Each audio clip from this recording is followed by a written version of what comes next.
Hi guys, welcome to Apache Kafka course series.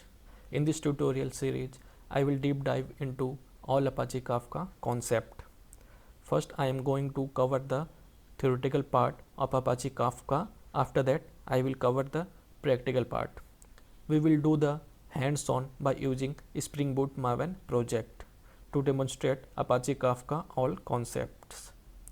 The prerequisite of this course is viewers should have basic knowledge of Spring Boot. So let's start Apache Kafka. What is Apache Kafka?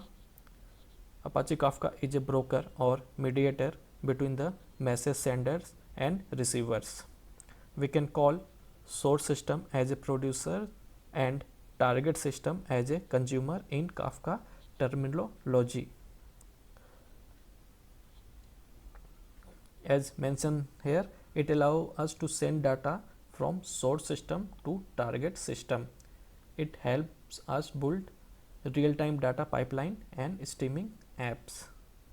So Apache Kafka is used to send the data from source system to target system. So in this block diagram, we can see this is the source system and this is the target system, and Apache Kafka play a mediator role between the source and target system, or we can say between the producers and consumer.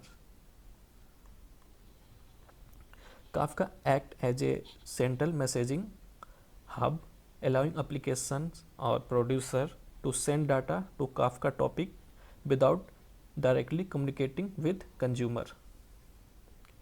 This decoupling enables applications to focus on their core functionality without being tightly coupled to other applications. It is designed to handle large volume of real-time data streams, meaning it can process data as it is being produced, making it suitable for applications that require immediate response to event. So Apache Kafka is created by LinkedIn, now open source project mainly maintained by Confluent, IBM and Cloudera organization. Next point is distributed resilient architecture and fault tolerant. Apache Kafka is a distributed messaging system, and its distributed nature allows for scalability, which is crucial for handling the demands of modern data pipelines and streaming applications.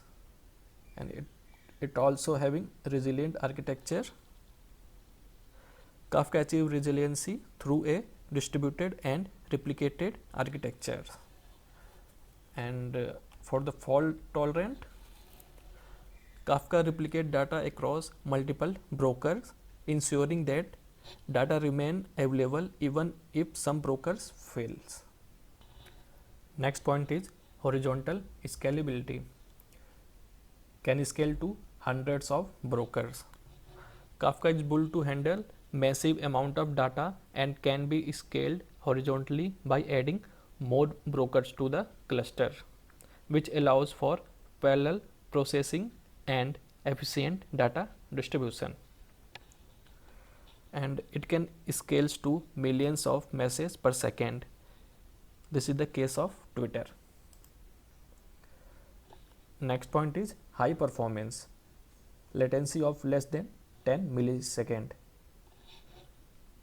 It have really low latency, sometimes measured less than 10 millisecond. This makes Apache Kafka a real-time system.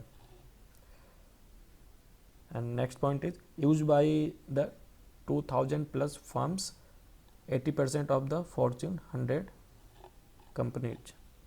Kafka really have wide adaptability across the world. Over 2000 firms are using Kafka publicly, and also over 80% of the Fortune 100 companies are using Kafka. So some big organizations currently which are using Apache Kafka are Airbnb, LinkedIn, Uber, Netflix and Walmart.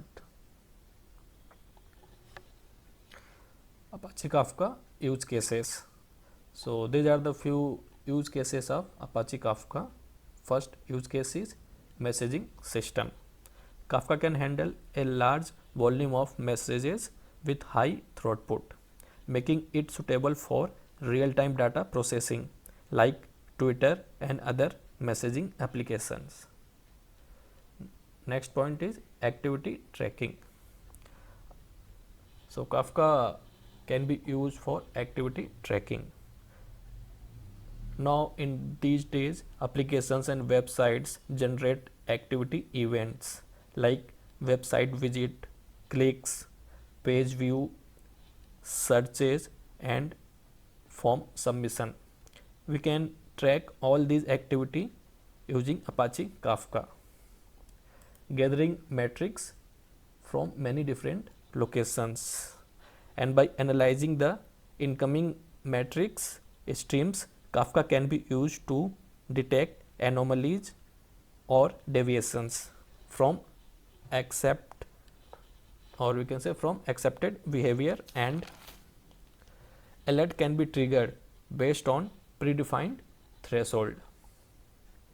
Next is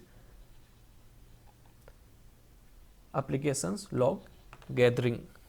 Kafka can be used to aggregate logs from multiple sources and makes them available for analysis. Next point is stream processing.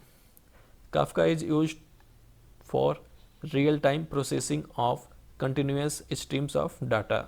For example, analyzing market data feeds, detecting trading anomalies and making real-time trading decision. So in this video I have discussed the basic background of Apache Kafka and its use cases, and rest of the things I will discuss in my next subsequent videos. Thanks for watching.